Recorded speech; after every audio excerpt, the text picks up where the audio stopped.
Tonight we did, yes, we're just going to go through some changes that are happening in our services. And I think how we're really highlighting those changes is that we're really trying to be as much as possible a really person-centered agency. We want to ensure that our services are all person-centered, and so that's what we've made that kind of the focus of our presentation tonight. One of the things that I think is always, here is the agenda up here really quick. So we're just going to do, I'm going to do the quick introduction, do a quick overview, talk a little bit about why I really feel that person-centered programs are important, and then we're going to get an update, and you'll get to hear from other people other than just me, and we'll get an update on some of the changes that are happening across a lot of our community day programs. So that'll including ARC Industries, our community employment services, our community day services, all of our all of our community support programs, and what we're doing and fun and exciting with PSW assistive technology. And then we really want to get to, and we think the key part of tonight was supposed to be, although we don't have too many people here for it, is our key point of tonight was to really try to get feedback and questions and hear from people about what they think of kind of changes to services and what we could learn from them and what they're wanting as well. Next, always want to highlight and always take the time to highlight the first thing that I think really drives the ARC's person-centered services is our mission statement, and that our mission is to empower people with disabilities to believe in their own unique abilities and achieve their full potential by providing quality, innovative services that focus on advocacy, independence, employment, meaningful community life, and personal happiness. First thing there that really says is, so it says, our mission statement says who we serve, and that is people with disabilities, but it also says why we serve them. And why we serve them is because we believe in each person's own unique abilities and that each person has the right to achieve their full potential in life. And so that's what I think is really cool about our mission statement. And I think it is very person-centered because it talks all about the people served and really why we serve them. And we serve them because they have great potential. And so I think that's something really cool. The next thing then goes into what, again, we try to take that mission statement and then really turn it into an organizational culture. And how we describe our organizational culture and how we look at our organizational chart is that we put the person served and their family at the center of our services, and then all of our staff supports circulate out from there and really wrap around the person served. And so that is really what drives our culture here. Every single time that our organization makes a decision about kind of charting our future, is we really want to see how it affects the person served and their family first, and then we look at how it affects the people out from there. So how does it affect our direct support professionals? Because they are the person that really wraps around the person served and their family and has the most interaction. And then the least important people are those people way on the outside, and that's our board of directors and myself as the executive director are the least important because we spend the most and the least amount of time interacting with our person served and our families. But we all know that at the heart of everything we do is that person served and their family. So why are we talking about person-centered services? Why do we really frame our whole discussion around that? There's a few reasons why. One is we were tasked to reinvent our services for the health and safety in response to COVID-19. We've been closed down since the middle of March with our day programs, and we've just started to bring people back to them. And the way we want to do that, it was not just, we want to do that in a safe fashion, but we also really wanted to reinvent our services. And the state kind of tasked us with reinventing our services to meet the new demands of our programs. Another reason that we're looking at person-centered services is there's federal rules, our HCBS settings rule and implementation, which I know Lisa, you on the call are familiar with. That is really coming down the pipe, that we really want to see that there are the community settings rule, which defines that our services need to be provided in the community and really defines what community looks like for people. And so we've got those pressures. And then we've got other federal legislative pressures from the Department of Justice, the ADA, the Department of Labor, and other regulations that are really driving that our services should be person-centered. They need to take place in the community. They should really be driven by everything that the individual wants and what they see as best for their lives. And then we also just believe it's the right thing to do. And I think that's honestly one of the most important things, is we believe it's, as an organization, through our mission, through our organizational culture, we believe it's the right thing to do to really listen to the people that we serve, understand what they want, and understand what they want, and then develop our services to meet those wants and desires.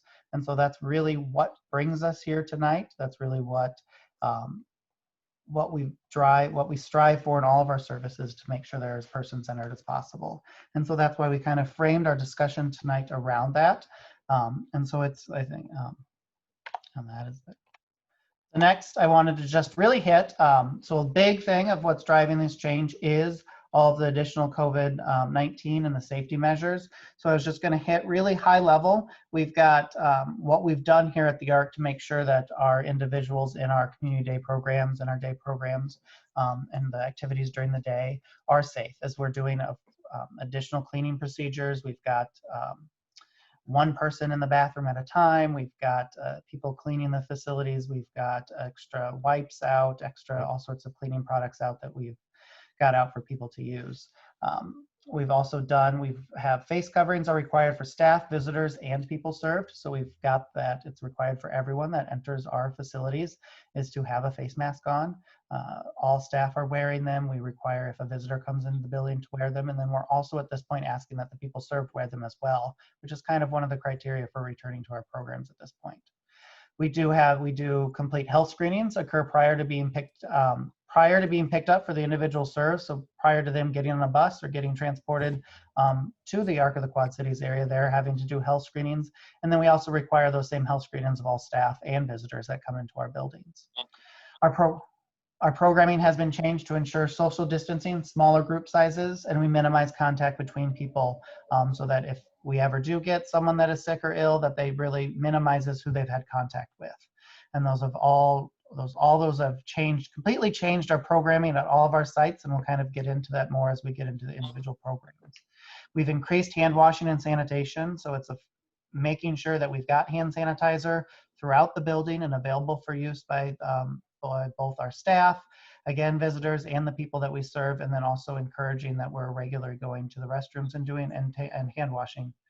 And then we've reduced ridership on transportation to allow for social distancing. So it's a basic thing that's happened across our services that has really changed how we provide transportation, how we think about our transportation to our services, is that we are picking up very few people per bus, which makes it very different about how we think about that.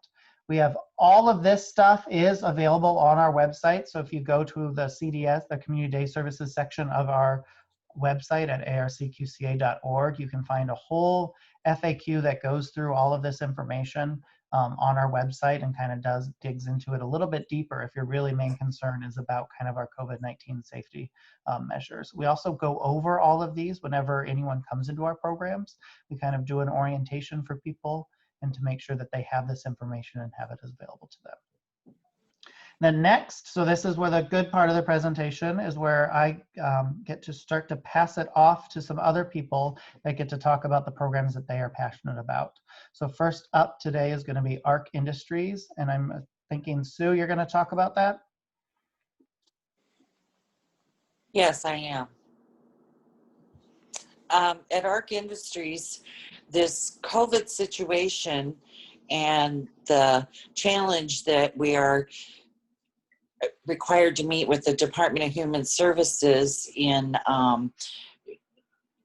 looking at reinventing how we provide our services to the individuals. And so what it has done for us at ARC Industries is somewhat put us on a fast track of a program that we had already implemented, new programs offering new jobs, which have the potential for higher earning for those people who are able and would like to work and earn a paycheck. And our workshop at this point in time is somewhat mirroring the environment that an individual might be working at if he were working in the community somewhere.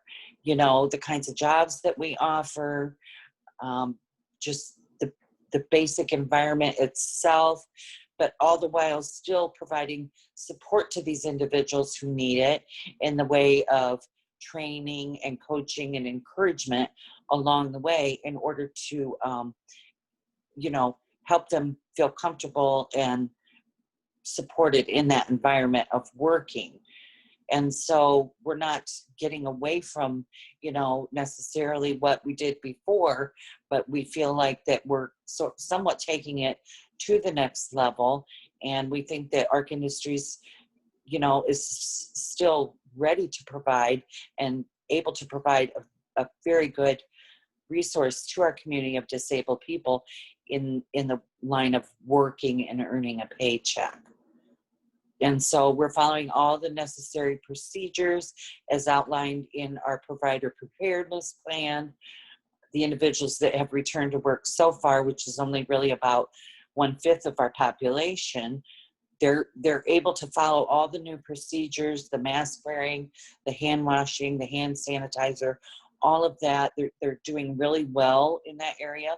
Staff are doing well and keeping up with those individuals in that area.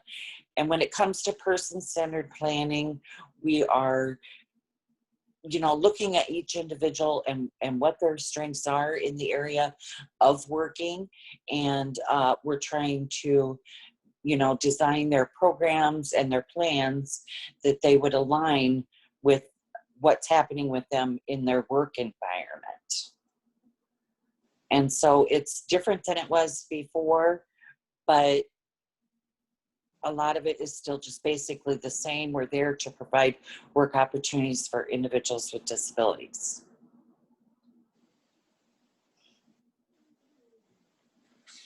Thank you, Sue.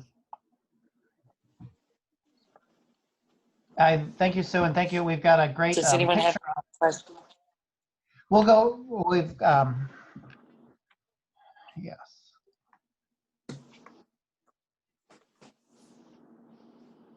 We'll do the questions we'll go ahead and do the questions at the end and kind of work through the presentation, and then we'll do the questions at the end. Okay. I very much want to point out your picture there. That does show a great kind of how we've changed the lines and we've added some of the safety barriers to the work that we're doing. And we actually have the individual. So that's great. Next is just to touch a little bit on our community employment services is going to be, I think, Randy. Yeah, and that's Randy Peters. And the community employment services pre-COVID had been growing by leaps and bounds over the last 2 to 3 years, and really full service shop with benefits, counseling, and everything now. COVID obviously hit community employment real hard. In fact, I think we were down to only one person in community employment that was being served. But since things have started opening back up, we have 6 recently either returned to a job or found a new employment just over the last month or so. So things are picking back up there. Person-centered planning isn't, you know, something new to CES. The community employment search always starts out with discovery and talking to the individual about what interests them. I think one of the interesting things through the COVID was how we could provide and continue contact remotely. I think we had a learning curve there on our end, but it seems like most of our individuals embrace that for the most part, and I think that's one of the reasons why our bounce back is going to be appears to already be fairly quick. So it's a very good thing. And in the handout here or in the slides, we have CES provides each job seeker with information so they can make informed choices and decisions. And a unique plan is written and services are provided to support the job seeker in achieving their employment goals.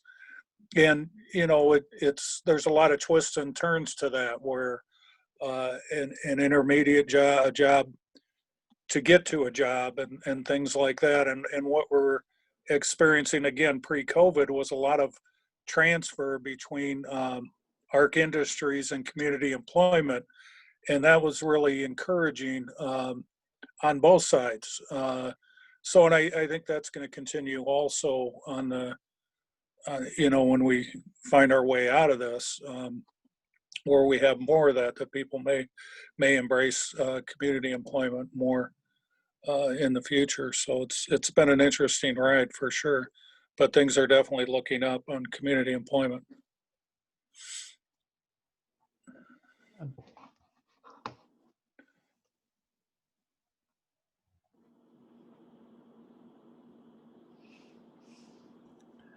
This is me. I'm Jared Cannonberg. I'm the Senior Director of Community Programs and Innovation. So I think I have most of the slides remaining. The first one I'll focus on is our CDS, or Community Day Services. We currently have 2 sites that are offering CDS as a physical site. We have the ARC Building and the Opportunity Center. Before I came around, and I think a while before that, there had been an understanding that ARC Building was for fairly high functioning, very able people, and Opportunity Center catered to more of the people that had higher needs.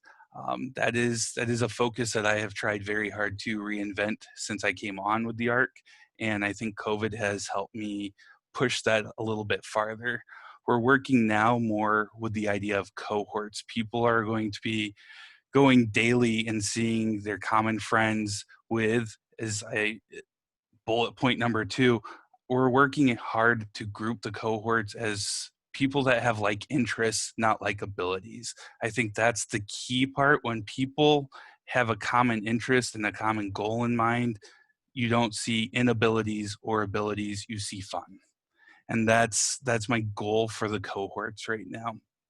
In our first slide, when we talked about some of the aspects and needing to wear face coverings, we do look at CDS very individually on face coverings. There are going to be people that the ARC serves that are not able to wear a face covering, and that's when we go back to cohorts. Where is it safest for them to be during the day? What group is it safest for people to be around? So we really strive for that safety, but we understand that there are going to be people that cannot wear a face mask. So through our process, our screening process, and our risk benefit process that we are doing for every person re-entering CDS, we are covering all of those things. So a person not able to wear a face mask is not a deal breaker. We just have to make sure that they are getting the correct service for them. That leads us to another aspect that we've started instituting. I said we have 2 physical sites. We actually are doing a 3rd community-based CDS program where they do not set foot in an ARC facility. We are doing volunteering. We are doing community engagement. I have a few pictures here. We met up in the morning yesterday, and we said we can either go up to the Fulton Windmill, or since it's raining, we can find a different activity. Everybody wanted to go up to the Fulton Windmill. So we tried to get, they tried to get a good picture. It was a little windy and cold, so they didn't try super hard. So I'm really focusing on that community-based option. It's a great plan for people that would like to be more engaged in the community, would like to find volunteering opportunities, and would like to explore more. That group does require a face mask, just because for their safety, we need to make sure that they can wear a face mask in the surroundings they're going to. We also are vetting every place that they go. So a staff member has reached out and made contact and vetted whatever facility we go to or wherever we're visiting. If we're going out to lunch, we make sure we have checked out that restaurant for the safety of the individuals. That is my #1 priority with that program. And then we're also expanding our options through the billing code of 31C. So that's available to quite a few people.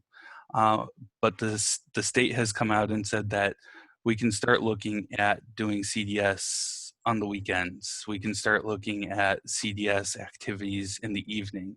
So that's a process we are currently looking into and seeing how we can explore that, and if there's a need in our community. We always want to fill a need. We don't want to take over something somebody else is doing correctly. So if we see a need, we will fill the need. I think that's from Robots, the movie. That's most of it for CDS. We are still running our community support programs, so CSP programs, and our PSP, or PSW. We are still focusing on small groups. That's partially related to COVID because of transportation guidelines, and that we do limit how many people we are able to take out in one group, but we do meet up with groups as we go out. Also, we're still driving that we want to make sure that people are in groups of like interest and not forced groups, which I think has been a thing of the past, and we're going to drive the change in the industry for that. We're also working on streamlining our PSW process. So the ARC, believe it or not, does provide PSW services. That comes as a shock to a lot of people, but we do provide PSW services, and that can be anything from I need somebody to come over and help at my house to I need to go to a doctor's appointment and I need somebody to take my individual out into the community for a while. It's wide open. If you name it, we can probably figure out a way to make it happen. So we're working very hard at streamlining that process so it goes quickly. So it's not going to be a long waiting period from needing help to receiving help. That process is still going to go through. You will contact Sue Gadient, and she will pass that information on to me, and we will get a hold of you as fast as possible. Along that route, we're also working hard at individualizing our PSW rates. So that's a process we're currently working on, and I will love to share it as I get a hold of it. But we are going to make sure that it is geared towards the individual and not just geared towards a one rate fits all aspect. We also are looking at how can we help with respite services in our community. We do have that ability. We just need to know what people want. So if anybody is in need of respite, reach out to us. We will do what we can. And then we're also in the process of creating a skill building class. So we will work on doing transportation training someday. Then another day we are going to work on life skills around the house. So how do you do dishwasher? How do you do the washing machine? How do you work a dryer? Stuff like that. So we're working on designing that. My coordinator for CSP is working on designing that with me. So I can't wait for that to get out there. That's an exciting point for me. I think it'll be a lot of fun. I think it'll be a lot of challenge, and I think it is needed. I could use some of those skills even, so. And then next slide, we have assistive technology. So the ARC has had an AT department for quite a while now, and we have been focusing on it a little more lately. So we are working on streamlining our services. So from beginning to end, we're trying to shorten the process of getting any type of assistive or adaptive technology faster.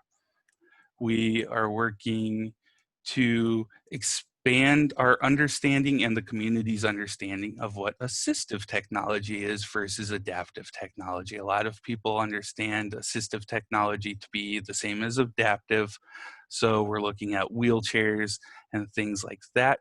Assistive technology is a huge category. So we actually, one of the cool things that I think we have figured out is we've started working with an individual that really wanted to learn how to cook with the microwave, but he was unable to. Up until now, we are currently using a microwave and an Alexa Dot, and he is now able to heat up and cook his food on his own via microwave.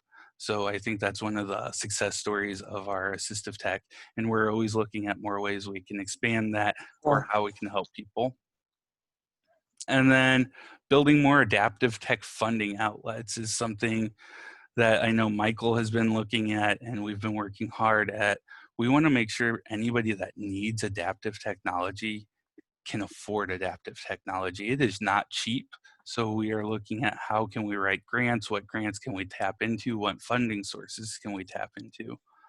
Our assistive technology department is not just you have to live in Scylla or attend a CDS to tap into our technology department. We do have the ability to reach out and work with the community partners as well. So anybody that needs it, we can come up with a way to assist when we can.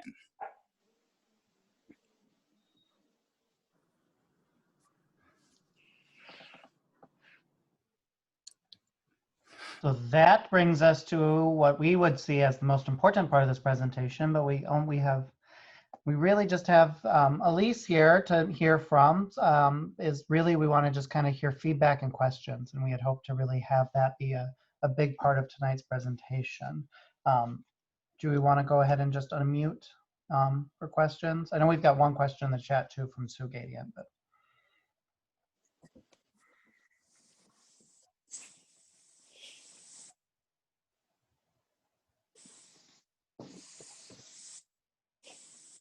Okay, my question was, are we going to be offering respite or personal support workers to children?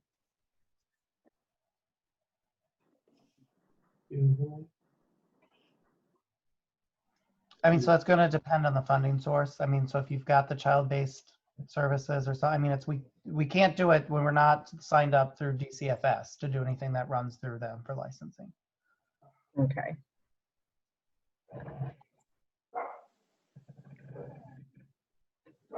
This is Elise. Can you hear me? Yes. Yes, we can. Yeah. I have had several families who do not currently get services from you guys ask about assistive technology, and I've told them I really don't think you would serve those people, only people that you do serve. But you're saying you will serve outside people that are not in your Scylla or not in your day program, that you don't serve in any way. But if they have a need for assistive technology or adaptive technology, you would work with them? Yes, we do have private pay rates. We also have other ways of funding too. So it's all individualized. So definitely if somebody needs a service like that, get a hold of me and we will go ahead and do everything we can to support the community. Yeah, and I have families in home-based support that have funding for those things. If Medicaid doesn't pick it up, we can request it in different ways. We just don't have anybody that will help us try this item, try that item, do an assessment, figure out what's best for this person, what works, what doesn't work, and then figure out a provider to provide it. You know, the families don't know who's out there. I don't know who's out there as far as, you know, equipment, places, and if, you know, Brendan can help with people that are not in your services, I did not know. So that's a good thing to know, because there are families asking for that. Yes, we can definitely do that. Reach out through me, and then Brendan or myself can sit down and do the evaluation or help however we can. We just helped a family that goes through DD Homes with a communication board. They used to attend services at CDS, but health conditions moved them on. And then, so we still popped in and helped with a communication board and iPad set up with that family. We have the resources, we have the knowledge, so we are willing to share it as we can. The other thing I have a lot of people asking for, and like Sue said about respite, not necessarily respite, but they'll call me, you know, mom is the only caregiver. She's going into the hospital for 3 days for a treatment. She'll be back in 5 days, but we need somebody to, you know, go out to the home or to go into your homes or however that would work while the mom's in the hospital for 2 or 3 days. And that is pretty quick. I mean, most of the time, if you're ill, you're getting treatment pretty quickly. So we don't have a lot of time for that. So I did like how you said, Jared, that it would be streamlined and to go through Sue for some of that stuff. Because families although we would like them to plan ahead and have some kind of information out there for backup, they don't. You know, they don't really do anything until it's an emergency, and then they're at, then they're at their wits' end asking for help. So that's, yeah, that's a good thing too, that I think is good that you're doing to streamline those emergency services and maybe get them in 24 hours, Yeah, that'd be a different, yes, it would still go through Sue. I think you could reach out and streamline those services and then on that respite, because we do have a grant that provides the in residential respite. We always have to juggle kind of where we've got somewhere they can go. But yes, we do have a grant that would fund that. But it is hard. It is always hard to do as an emergency, because again, if you're going to use that funding and use that grant, they do want things like a doctor to clear you of all contagious disease, things like that, which always kind of gum up the process. Yeah, Especially and now with COVID. yeah, and the home-based support program can pay for some of that, and then you can get the 2,000 extra to help pay, and they can front load that. The problem is, if it happens at the beginning of the month, they've got that funding. If it happens at the end of the month, they've already spent their funding, so that's always an issue too. But yeah, that's something that we can all deal with too. So Well, and I think the respite grant funds are available for people in home-based. okay, good. That's good to know too. I didn't know if that was available either. So In residential respite.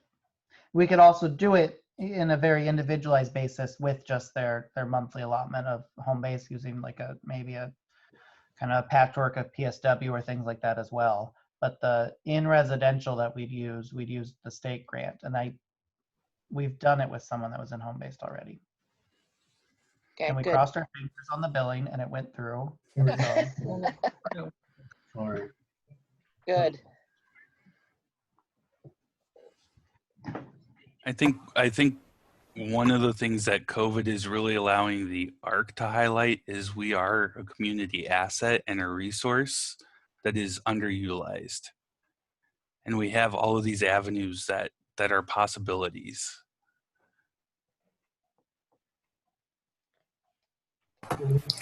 I would just like to add too that part of the parent learning series is trying to help parents to start planning for the future, for thinking about what would happen if there is an emergency situation, if there's a plan for that, have it written down someplace. And then, of course, some of the financial tools to do that. So this session tonight is part of the parent learning series, which is going to be part of an ongoing effort to get tools in the hands of parents to make their life a little bit easier.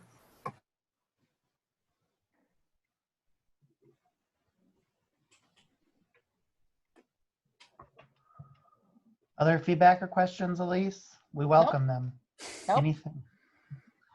Come up with like 4 more for me, Elise. Well, I really like the community-based one, and I think families will like that too. That's something that another agency was kind of doing here, or is doing here locally, and they're getting a lot of extra people to that program because they like that. So I think that's a good thing to be doing too, community-based.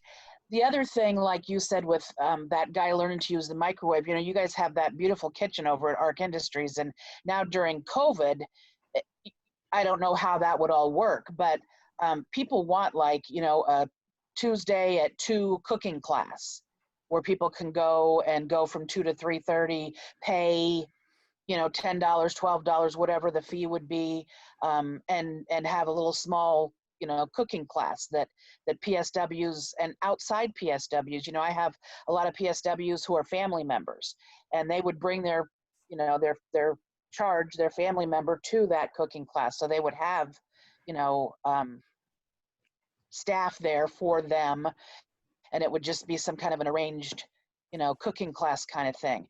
The other thing that people have talked about is kind of like a social group, and a social group that might come together to do like an art and craft, or they might come together to discuss something if it's something that's going on in their lives that they can discuss, or come together for coffee and a talk, and have somebody lead a discussion on something, or come together and play Uno tonight, or, something like that, and have like a social group. Now I know CSP did that stuff, is doing that stuff. Can you talk a little bit more about that, Jared? Yeah, so we, as places reopen and we consider the safety factors and everything like that, we are starting to go and do more things and have more social interaction opportunities. This is also an aspect behind the PSW thing. And side of things, if you have 3 families or 2 families that are really interested in this, we can arrange, and they all come together and say, we want to go to bowling on Friday night. Let's make it happen. Is the philosophy that I'm going to go with, is let's find a way to make it happen. I'm not a big fan of the model of let's plan an activity and hope for the best, because those are activities I want to do. They're not necessarily activities other people want to do. So I would love them to come together and say, we'd like to do this. And then my staff will look to others around and say, did you want to do that too? Let's get it on the calendar. So I'm really focusing on the individual attention of it. So if people want a coffee group, let's do a coffee group. And then we will sit down together and say, what day works best for you? What day works best for you? Now we're scheduled. Okay, and like post-COVID, farther away activities like going to Adventureland, going to Chicago suburbs, going up to Rockford to the Botanical Center, that would all be stuff that if enough people wanted to do and could get together for a Saturday, you would provide the transportation and the staff? Yep. For them to do something like that? Okay. Yep. And actually right before COVID hit, we had started partnering with RIFAC, or in Rock Island Parks and Rec. And we were going to start providing extra supports in that for people that wanted to go on their outings. Oh, that's great. So not even just through the ARC, but through the greater Quad City community in Rock Island Parks and Rec, we were going to partner with them. So Yeah, we Yeah, like that partnership because it made that activity an inclusive activity. So we're there to provide the support. They've already got the kind of all the group purchases lined up, the activities, then the daily stuff lined up, and then it's also inclusive for the person served. That's great. and it does appear that as soon as Parks and Recs restrictions start backing off some with the COVID and post-COVID era, that is a partnership that will pop back up. Good.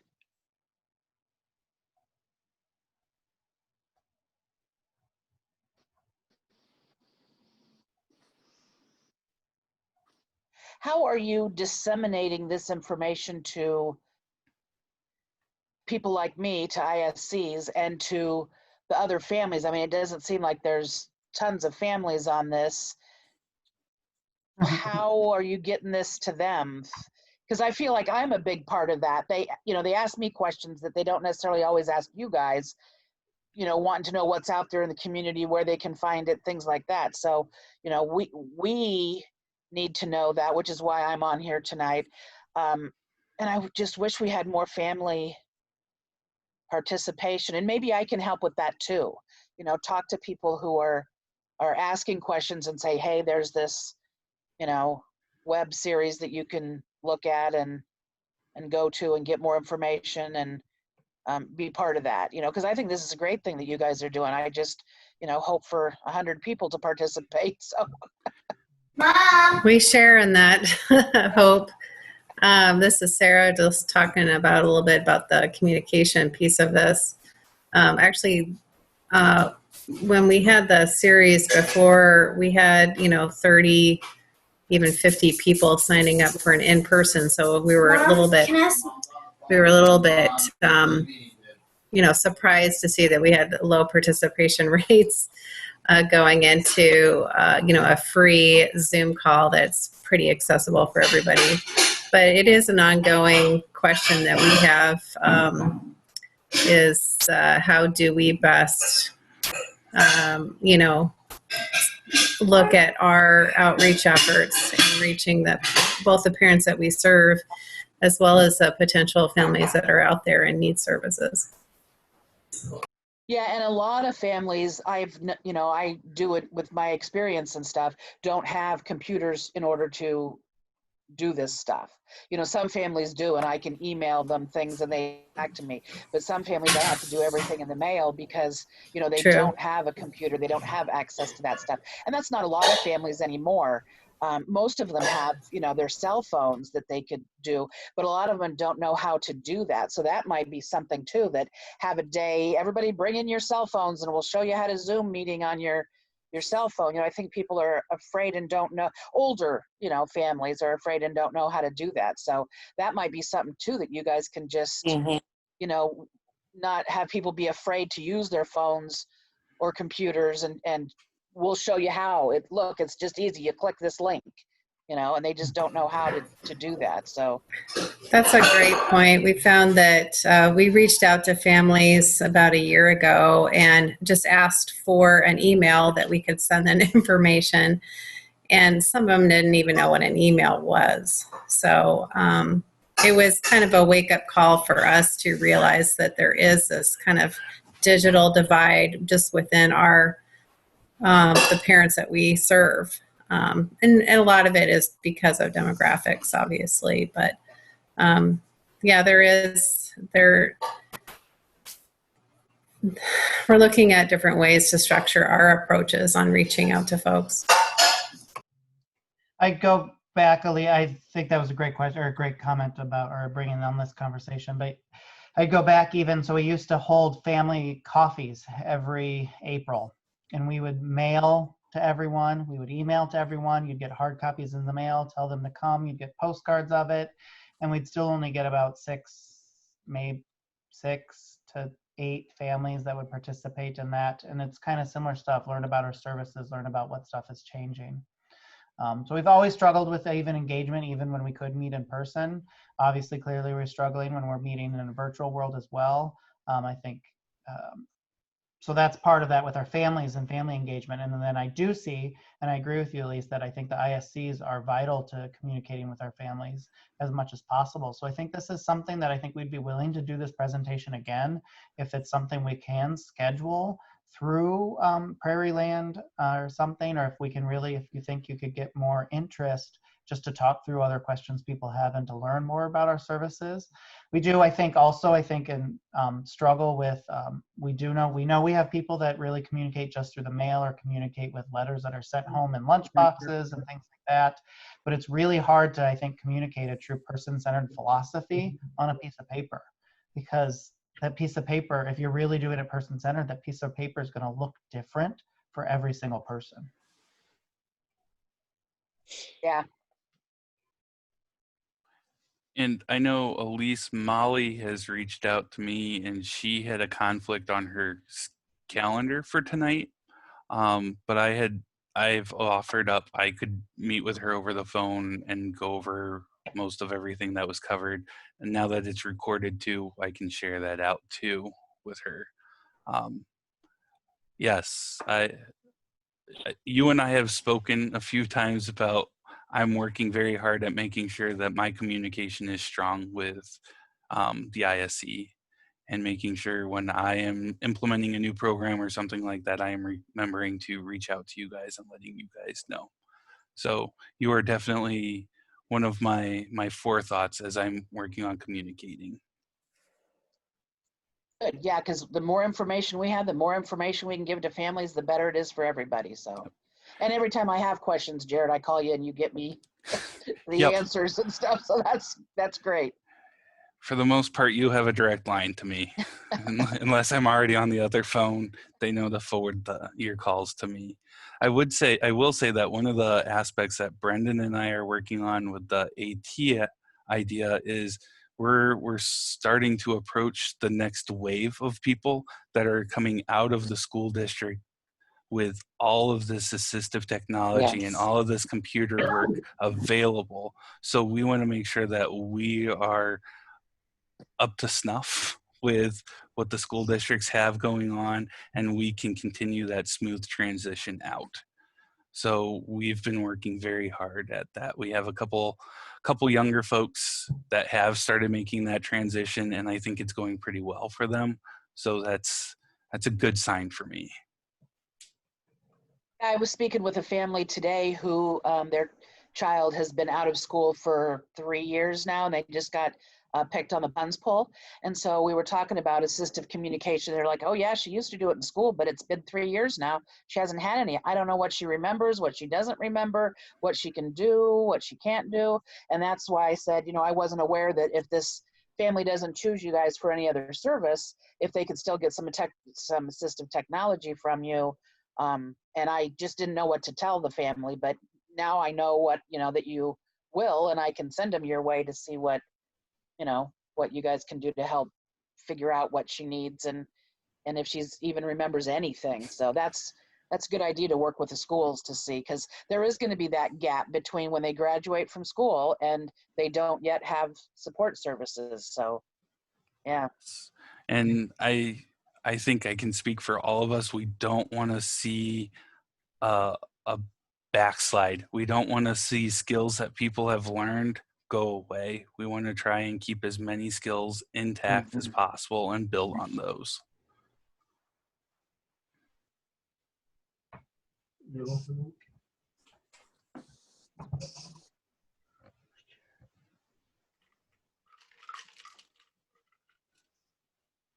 So I guess my next thing too, Elise, would be get your team to call me. Yeah. Yeah, definitely. We can schedule another, yes, we can talk in multiple ways. So you can hear from everyone, because I'm sure there might be some. Well, I liked this one in the evening because families work and this is when they're available.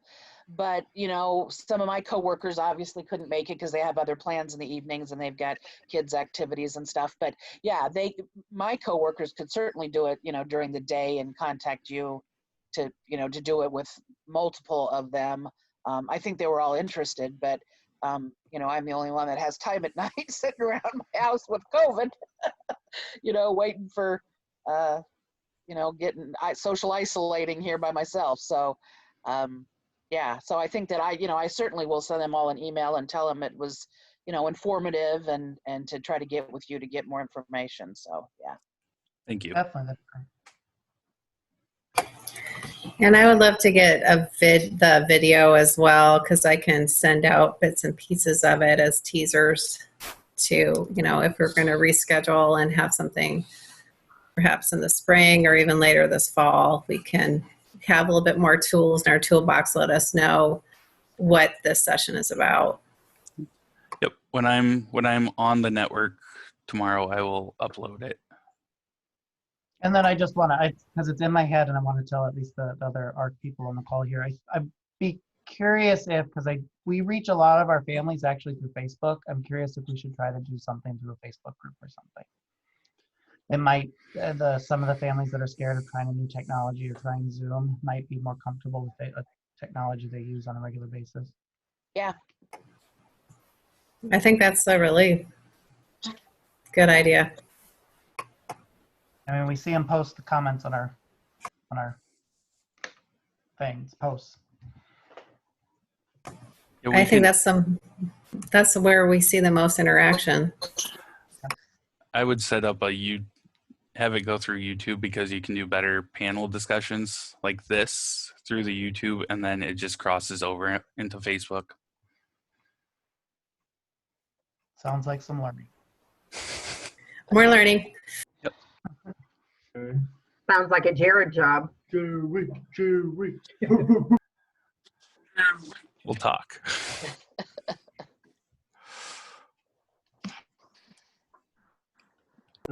You're welcome, Jared. Just better please stop. Thank you, Chris. That's me. Jerry Springer sucks. Where's my dad? My dad. That's me. That's my dad. Okay, Chris.